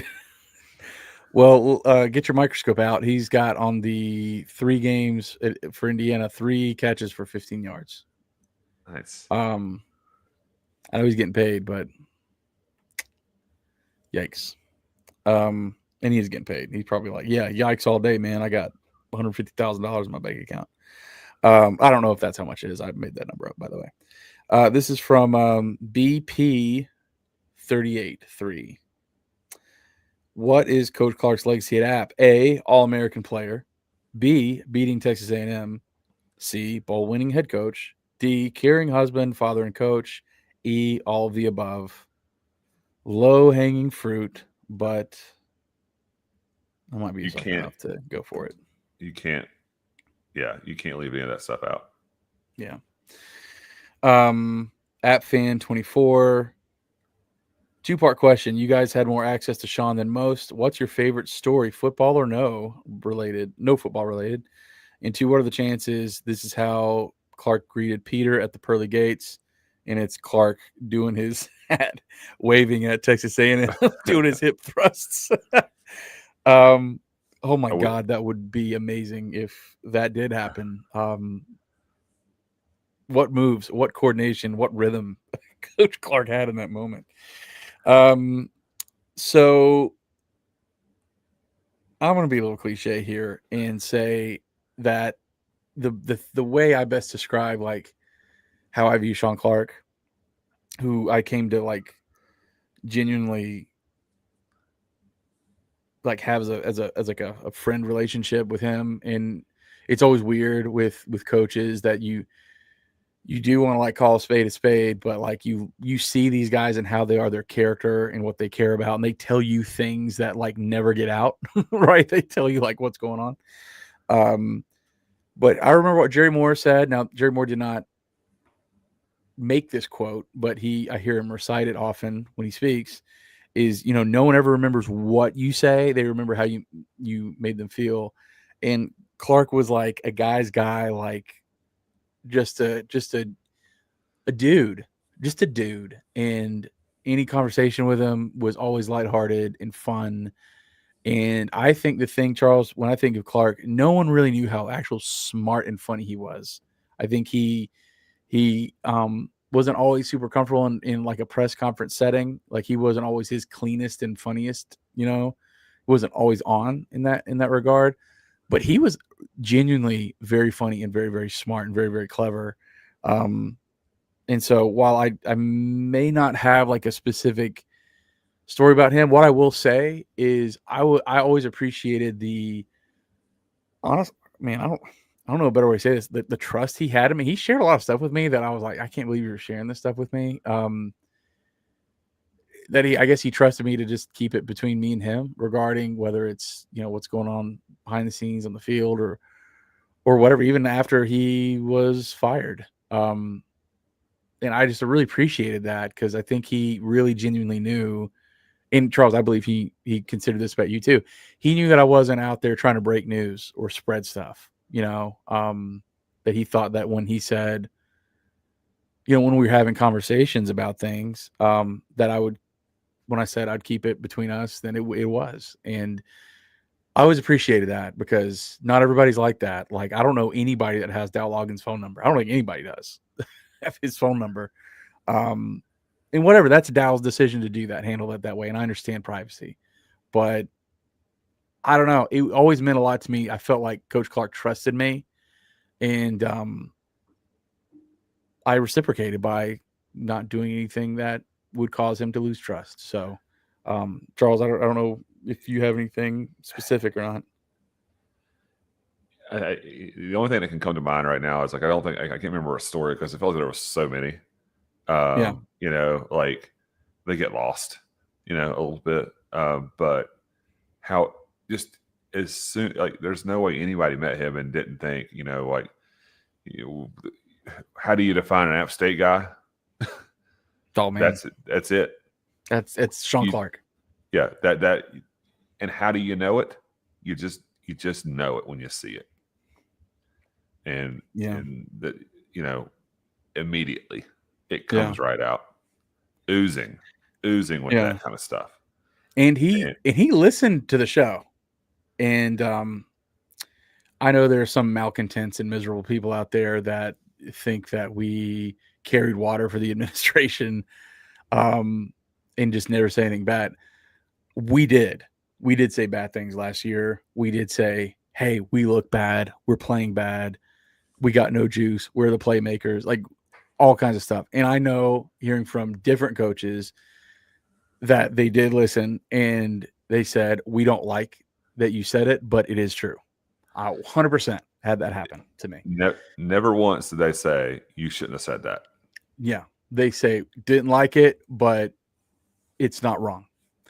And anybody think that it's fun to say, "Hey, like our defense isn't good and we don't have good players. Like what are we doing?" You think that's easy to do when you have a lot of respect for the people on the other side? It sucks. It's hard, but then we would be doing a disservice. I would feel that way. Like I can't, like when we went and uh like the South Alabama game was indefensible. Like it was piss poor uh effort and zero juice. We got muscled around. And we said that. And it wasn't fun to say that, but we said it. Um but here's a story. I'll give App State 24 a story.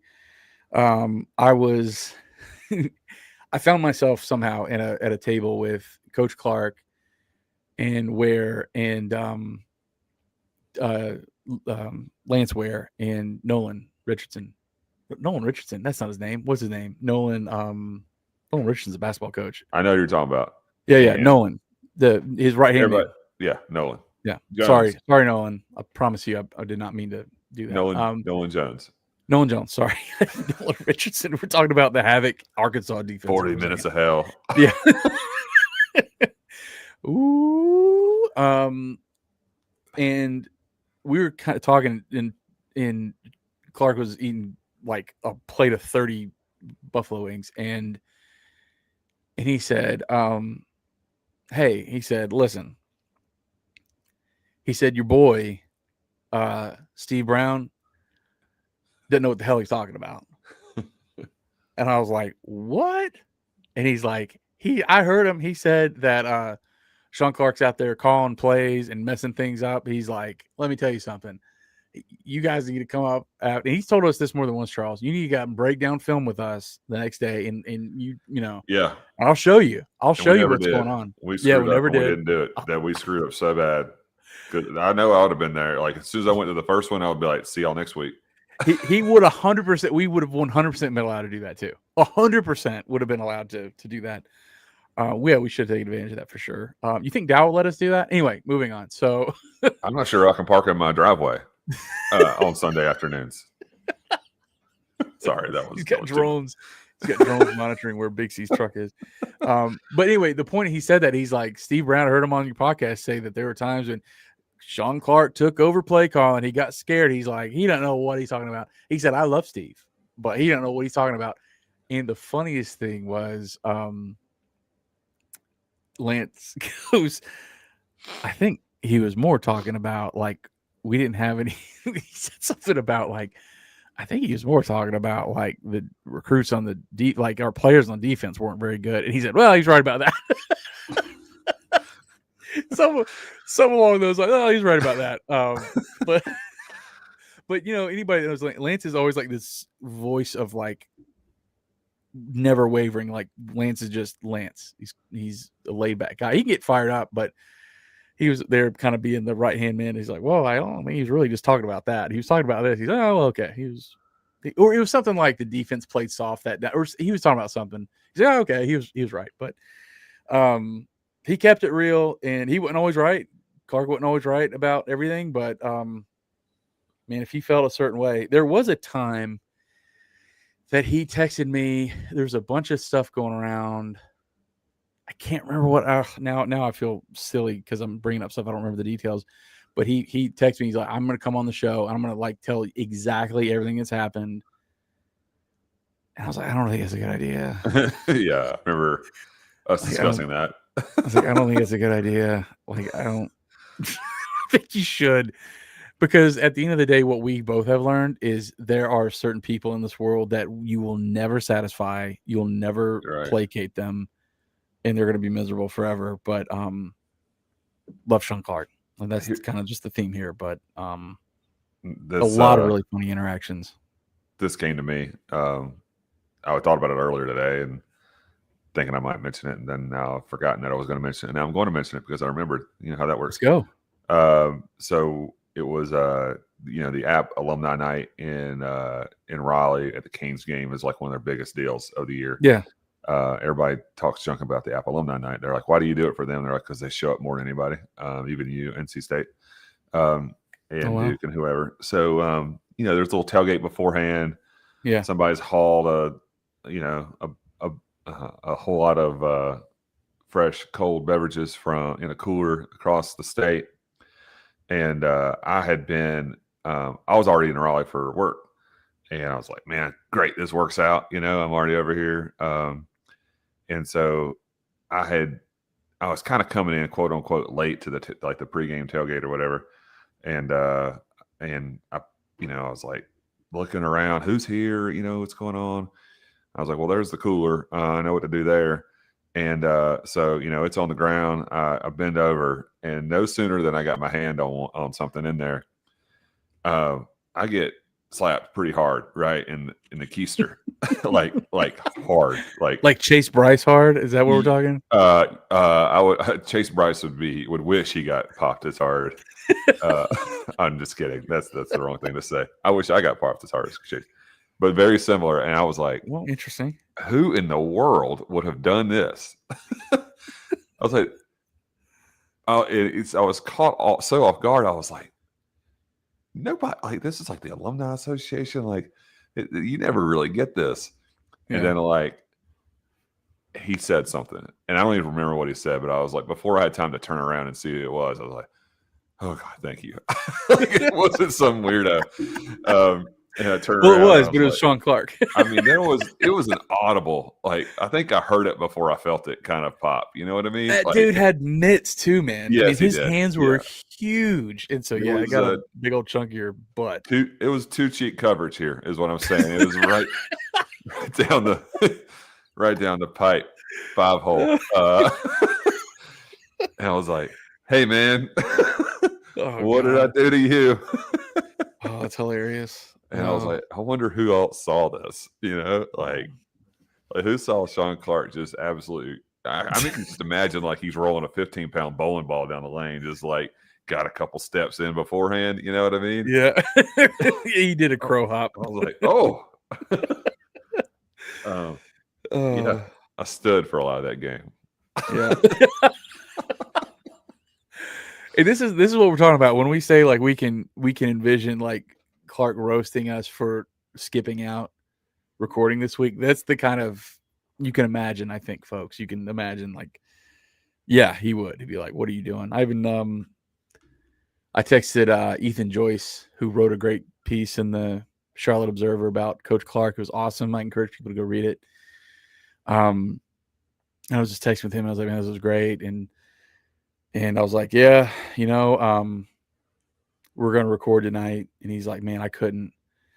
I said, "Yeah, well," I said, "Charles and I both separately, when we talked today, we both separately came to the conclusion that, man, we'd get roasted. He would just have roasted us had we opted out."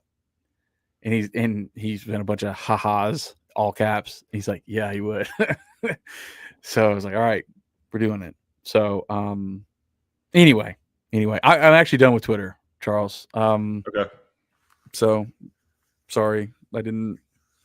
We don't have to read all of them, and I'll let you be the judge if you want. This is the first time I've seen it today. Okay. And it says 15 comments, but I don't know how many are just comments to people's questions.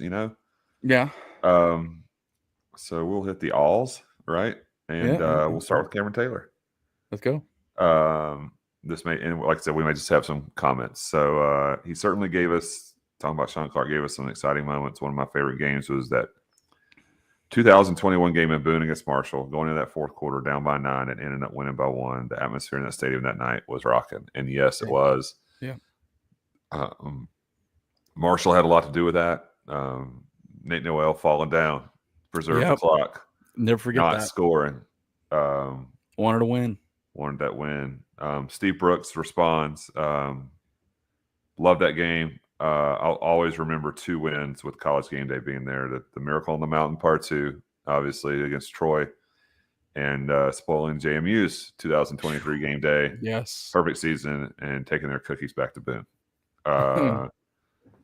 And Warren Boyette asked, can we retire his number? And I've seen some mentions of that. What do you think of that? Adrian DeKaiser, I was thinking the same thing. Star player, good coach, definitely gave us all for App State. What do you think? I think this is hard. It's hard because if you look, I think that you have a comparison out there, right? So name the people who have been an App State football player and an App State football head coach. 2. And there's 2 of them. Okay. And we know who their names are. Yep. I think it'd be fair to say that one was more accomplished as a head football coach and the other was more accomplished as a football player. Mm-hmm. And I don't think either of those 2 men would disagree with each other. Right. And I don't think a lot of them would. Quarterback play in the 90s is different than it is now. Our offense is different than it was now. Yeah. Um, it's we still have those same principles.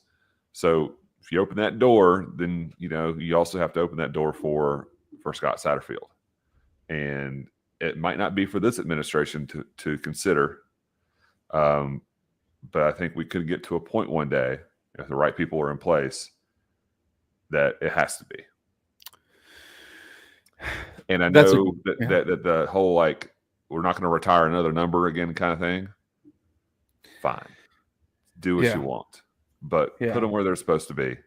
Yeah. Recognize them at that stadium, and I think it just has to be done somehow, some way. I have I'm not not saying heard. Yeah. tomorrow, but at some point. I have heard. I've not heard that perspective, and I really appreciate you bringing that. I say yes, and I'll explain myself.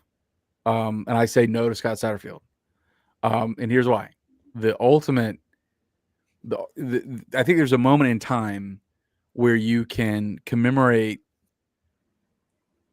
the legacy of somebody that had intangible qualities that cannot be measured. And Scott Satterfield's a great guy. This has nothing to do. By saying that, saying all these flowery things about Shawn Clark, I'm not saying that Scott Satterfield doesn't have, great qualities. So just don't think that I'm saying the inverse. Um, but there's the opportunities like in tragedies that are it's like white hot, like Mhm. remembering in Yeah, kind of mourning the ending of a life that should not be ended. And that when that person has so many, like I said, intangible qualities that are so directly and closely fused with Appalachian State in the high country, and just the character, the love, and the passion that he has. He is an Appalachian man who was an All-American player, who was one of the best assistant coaches in the country at Appalachian State, one of the best offensive line coaches in the country, who then led the program. And you're right, was Scott Satterfield more successful as a head coach than Coach Clark? Yes, but had some incredible accomplishments as a head coach, and just was a head coach for 5 years. Of his alma mater. I think that the catalyst and the gas on the flame is the early death yes. of somebody that is so special and so loved and embodied so closely the Appalachian State spirit. Now, I would say Coach Clark was a little more jovial and a little more approachable and personable than Scott Satterfield was, even though both of them weren't necessarily crazy extrovert. I wouldn't say Shawn Clark wasn't like a crazy extrovert. Uh, I would say uh, that I wouldn't say that. Scott Satterfield definitely isn't. But I think that the tragedy of his death gives an opportunity to memorialize the kind of person that he was forever. And instead of a statue, you retire his number, former All-American player, former assistant coach, um, former head coach who was loved across the country, had such a sterling reputation as a coach and a person who loved. This was the job for him. This was the job. Appalachian State head football coach was the job for him, and I think you do it. And people would say, "Oh, you're just being emotional." Well, guess what? I'm an emotional person, but I would do it. Like if given the opportunity to say, "You make the call," and this would be assuming that Janelle would be cool with it. Yeah, I don't want to unilaterally make these decisions. I think it's a very personal decision that you have to involve the family, but um, I would do it. I would say retire 61, and every time you looked up there at 61, you'd have a story to tell about this moment where everybody came together to recognize what a great man this was, a great man that he was forever. And that's what it would be. I don't think we'll ever retire another player number ever again for being a player. I think those days are over.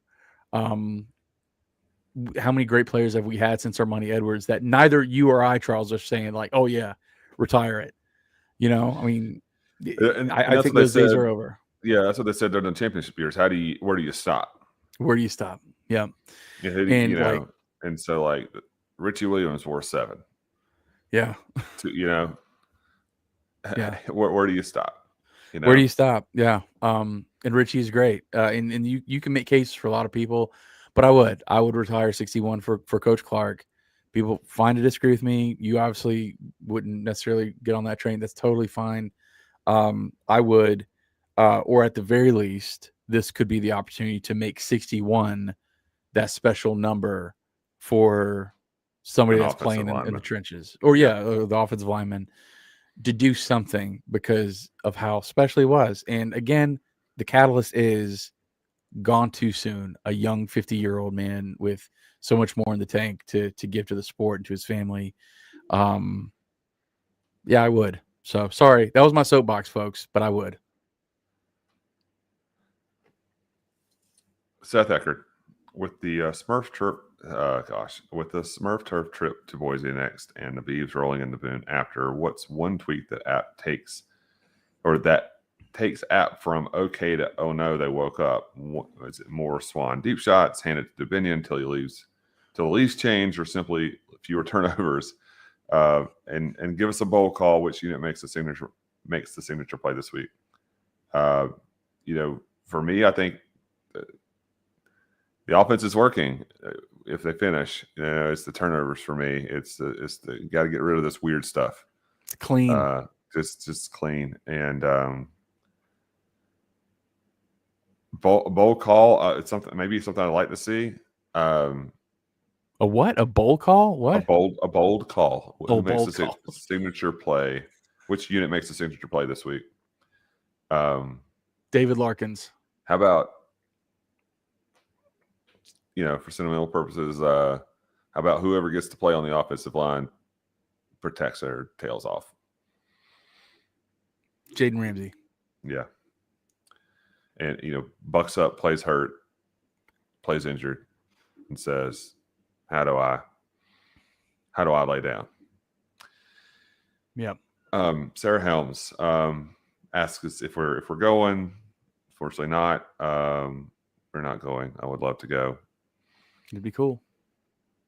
Jay Neal, as you guys so eloquently posted, Coach Clark's legacy is his impact on people off the field, how he embodied and put into practice Coach Moore's philosophy.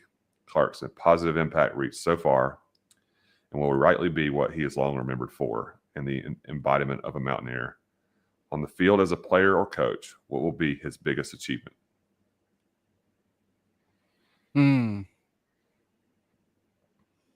On the field as a player or coach, what will be his biggest achievement? Ooh, that's interesting because as you were talking, I thought maybe his biggest achievement would be that, and this is, I think, the core of why so many people love him the way that we do, besides just like personal interactions and how he treated people, was I think he's one of the there's so many alumni, so many people that don't live in Boone off the mountain that just we want to be in Boone more than, obviously it just doesn't work for everybody. But somebody that loves the place, and you got the feeling like you actually love this more than I do, and I love this place so hard I can barely breathe. I mean, that to me is like that's what you want in your head coaches at Appalachian State, but especially your football coach. Like you want them to love this place so bad they can already stand it, and he radiated that. But that's not really an on the field thing. I stated earlier, I don't really know a lot about his on the field play. I've never seen him play a full game. I'm not going back to watch the grainy footage of that. Not that I couldn't or wouldn't, but I just haven't.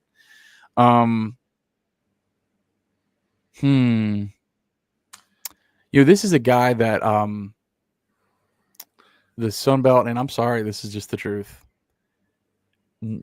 When he got in the driver's seat, the Sun Belt was already ramping up significantly in terms of quality, and teams were getting really great, really fast. In 2020, that Coastal team was really good. They had that perfect storm of everything. They were really good. In 21, that Billy Napier Louisiana team, I'm sorry, they were great. 22, that Troy team was really good, but that 23 Troy team was really good. We ran into some really good top tier teams in his era that I don't think the 2020 Coastal, 21 Louisiana, and the 23 Troy, I don't think any of those. I don't think there was a team in the teens in the Sun Belt that were as good as those teams outside of like us. I could be wrong. Maybe you can go back in history and find some, but I don't think so. The Sun Belt was better, but this is a coach in that coached two teams in two conference championship games. Lost both of them, unfortunately, and was 2-1 in bowl games. That 2021 season, back from COVID, getting the juice back after just the summer of the 2020 and the protests and the riots and the COVID and the did you get your test? Did you wear the mask? Did you space? Getting back 2021 to me was one of a football season as I've had covering and enjoying. Um, is a whole season of legacy? Man, I don't know. This is a great question. I'm just not sure how to answer it. Um, this is what I've got, and I can't decide between the two. As a player, being a part of the 1995 team that went undefeated in the regular season, the first team in the state of North Carolina to do that at any level, I think that's certainly an accomplishment for sure.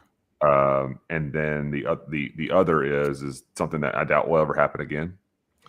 In 3 consecutive seasons, he beat a ranked opponent. Ooh. And there were 3 different teams. Okay, yeah. No one's ever done that. And could that opportunity present itself again? Sure. But it's going to take the right stuff. I think yeah, I think that's it, Charles. I think if he had to pick, he would say I think he would say being a part of the team. Yeah. Because he would say winning those games wasn't his accomplishment. It was the player's accomplishment. Yeah. I think in retrospect, too, I think we're so close to it. I think if you fast forwarded, I think his legacy will be he was the guy that was in charge when all the stuff went crazy. The college sports, period, end of sentence, changed forever. That during his tenure, portal, NIL, the COVID year was just such a drag. It was so awful. He was the guy that navigated that, and I think that in historical terms, it'll be like he was ushering us into that era. But statistically, like I think that's good. I like that a lot. I think that's. And those all were games that everybody will remember forever. And thankfully, 2 of them were at home. I'm sorry, one of them was at home, where we got to experience it at Kid Brewer. Where the other 2 were just as like the JMU game. Like obviously, a regular Appalachian JMU game isn't going to be as hyped as like playing Texas A&M. It's going to have more eyeballs naturally. But the fact that it was on College Game Day. And everyone's they rank JMU. Well, they were ranked, but let them compete or whatever, and just ruining their day.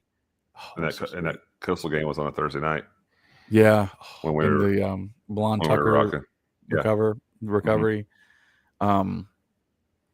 This is the other thing too. I actually think this is super underrated. The Clark era had so many moments in games that like look back and go, that was awesome.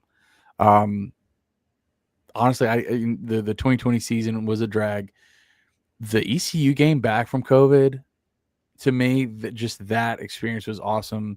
The Miami game, people were kind of sleeping on that. That Miami game, we came down there and punched them in the mouth and played a really, really good game against Miami, beating Marshall and Coastal at home in 2021 was awesome. Texas A&M, College Game Day, the Hail Mary, that whole 23 winning streak, that's a long list of great moments in time that I'll remember forever. That honestly, Charles, is part of it that we beat everybody so badly in the teens.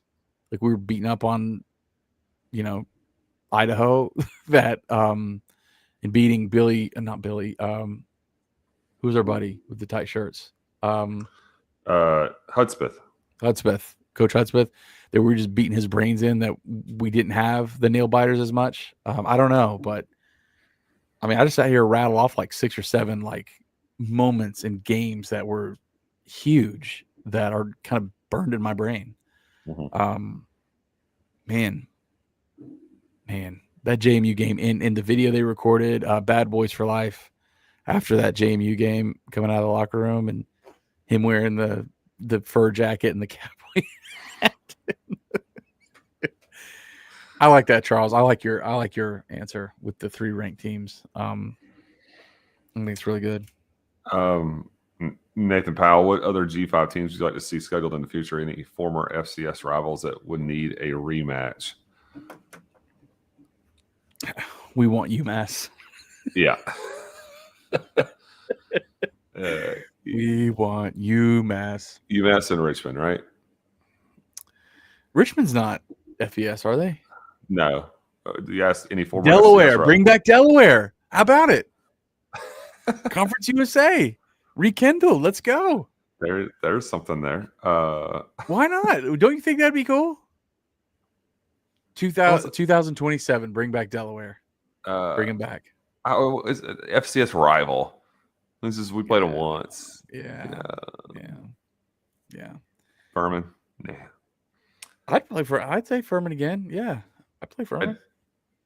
David Phillips speaks on Coach Clark carrying the culture forward at a time when it could have taken a back seat, and how he and Sad are the only apps to play and be head coaches. He says, what would be an alternative tradition that would carry on for decades for Coach Clark on besides saying retire a number or something of that nature? I think there's something that's to do. like, I think it's kind of like that 61, like Yeah. that, not that like wearing the number, wearing that, somebody getting that jersey, something to that effect. Maybe anything to do with like a pickaxe, like pickaxe helmet stickers or something like that. I don't know. I think the patch of 61 or a pickaxe, like the guy that wears 61's got the pickaxe patch. Kind of like a Captain C. Yeah. Kind of like that. Yeah. I think there are opportunities all over the place to do stuff like this, to like honor history and not, not be stuck in history, but to honor it. And I think Dave is onto something. I think doing something with that would be great. Good opportunity. And yeah. And last here is Christian Guest. My 13-year-old son likes to hit me with a roll nears every once in a while to see if he can get under my skin.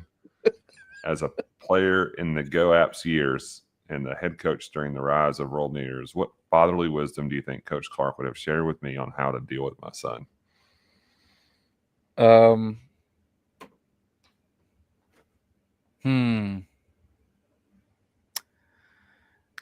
He was such a great dad.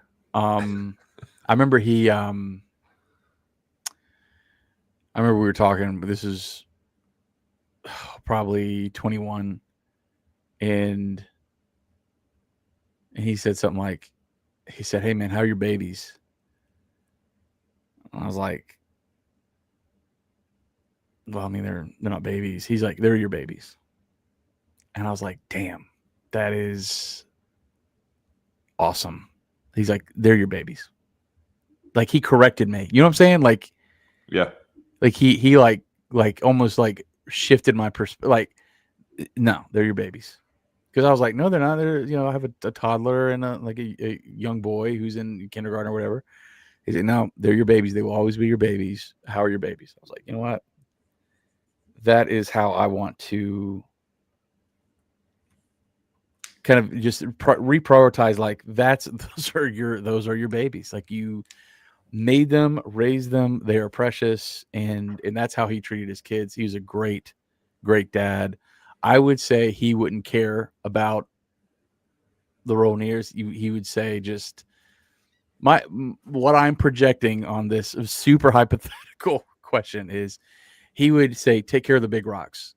Like make sure that he knows you love him and all this other stuff. Maybe kill him with kindness a little bit.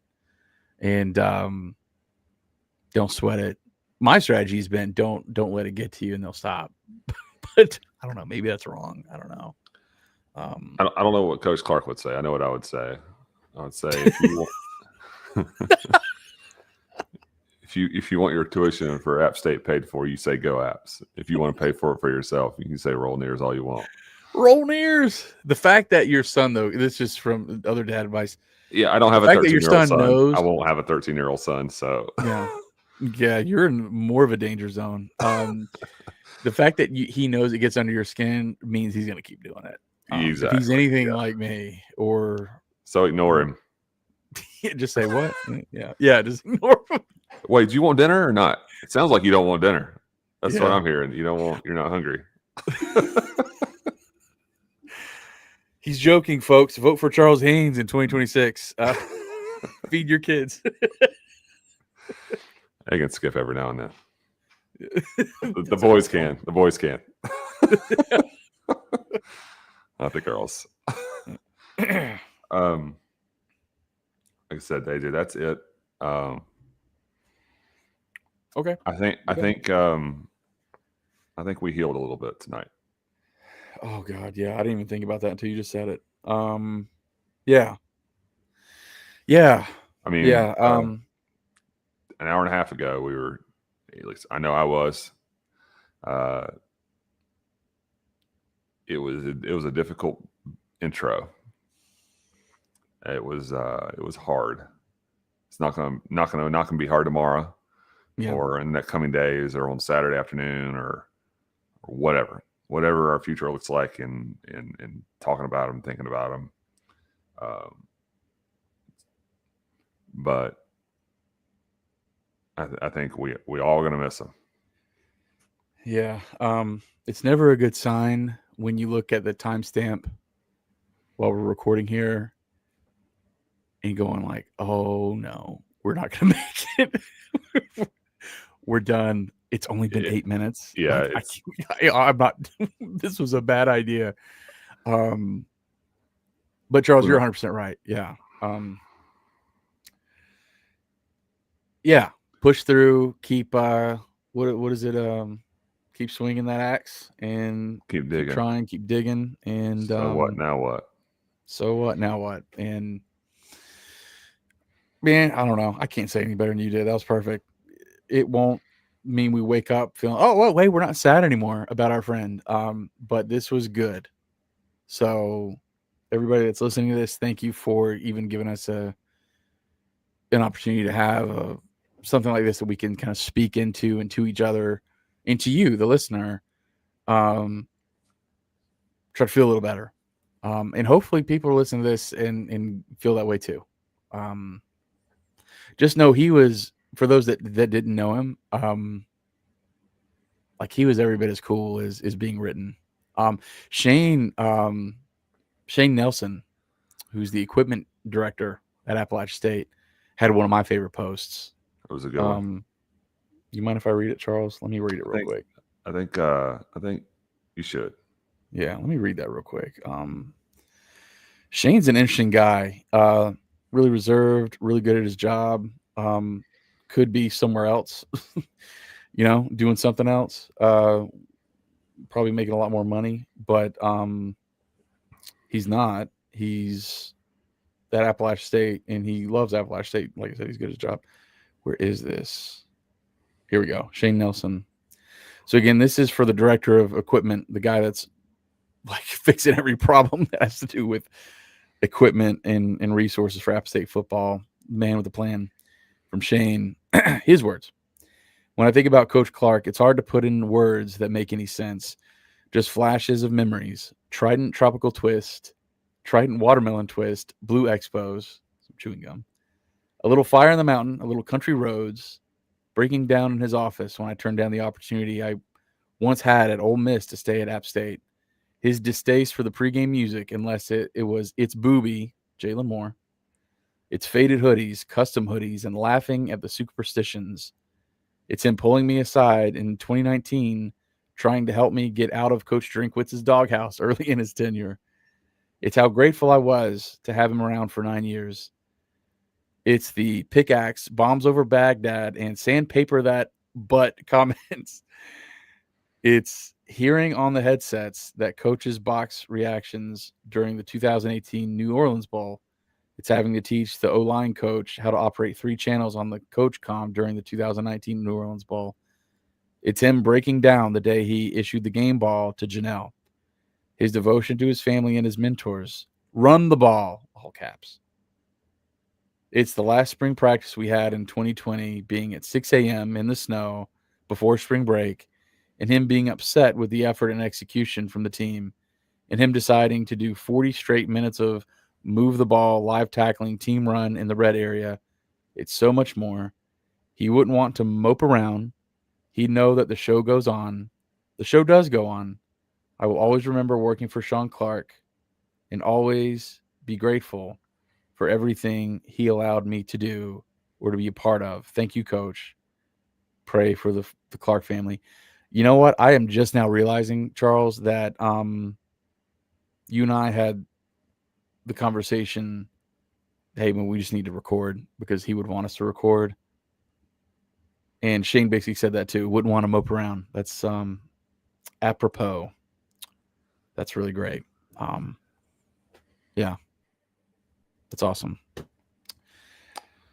I don't want to talk anymore. Thanks, everybody. Shut up. No, I wasn't in response to you. It was just kind of a thanks, everybody, for letting us do this. Yeah. Listening to us for this long on one of the hardest shows we've ever done. Yeah. Yeah. Be on the lookout for obviously we'll have a post-game show, and we're going to try to do some sort of special edition Shawn Clark episode with the people that knew him most and had a lot of stories to tell. We did our best tonight, but we know that there were those that the whole blood, sweat, and tears thing that would be really, really entertaining as well. So that's it. Thank you to our sponsor, Moonshine Brewing Company, for sponsoring the show. Thank you for you, the listener, for checking us out. And until Sunday, for the post-game episode for Boise State, go Apps.